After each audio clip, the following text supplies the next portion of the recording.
Let's go back to Pheidippides. Who was he? Yeah, so we got to turn back the clock 2,500 years to 490 BC. And that's when the Persians, which was the largest empire on earth at that time, they invaded Greece. They landed at a place called Bay of Marathon. And it wasn't called Bay of Marathon, it was actually a field, like a coastal plain, filled with fennel. So the word marathon means literally field of fennel.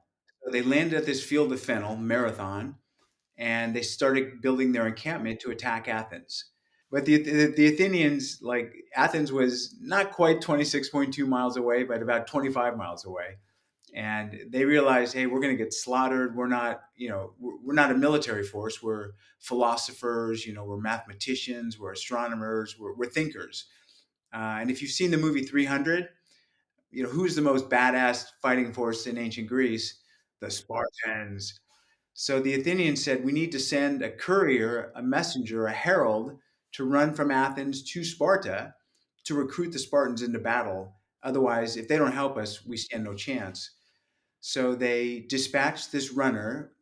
He was called a hemerodromi, which means in Greek, day long runner or all day runner. And that was his career. He was he was a foot messenger, a foot herald, and they summoned Pheidippides, was his name, to run from Athens to Sparta.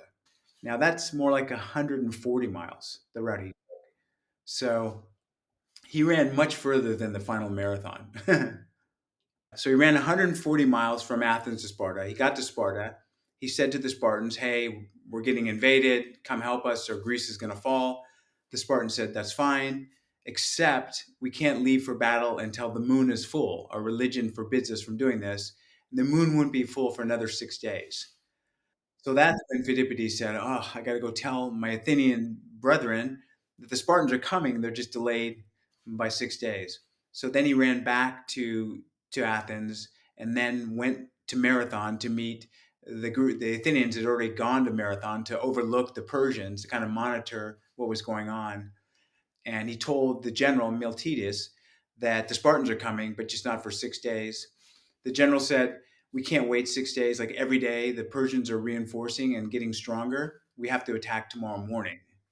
So the Athenians got up before sunrise. He told them that night, to have a hearty meal because tomorrow we're gonna dine in the underworld. He thought they were all gonna die. Somehow the Athenians defeated the Persians at the Battle of Marathon, drove them away, and there's a ritual that the ancient Greeks had in battle at the turning point where the enemy was retreated or driven back.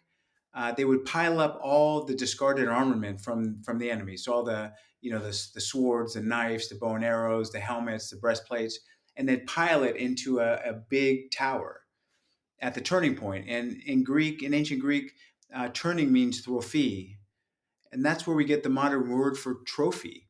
That's how a trophy originated. It was from the battle where they pile up all the discarded armament. So they piled up all the discarded armament at the turning point, and then they said to Pheidippides, the herald, "Go run to Athens to inform the Athenians that we beat the Persians." So he ran that final 25 miles to Athens and proclaimed "Niki, Niki," which means victory, victory. We are victorious. And then he died. And by the way, that's where Phil Knight got the name for his footwear company. Nike, Nike, Nike, Nike, we say in English. Yeah.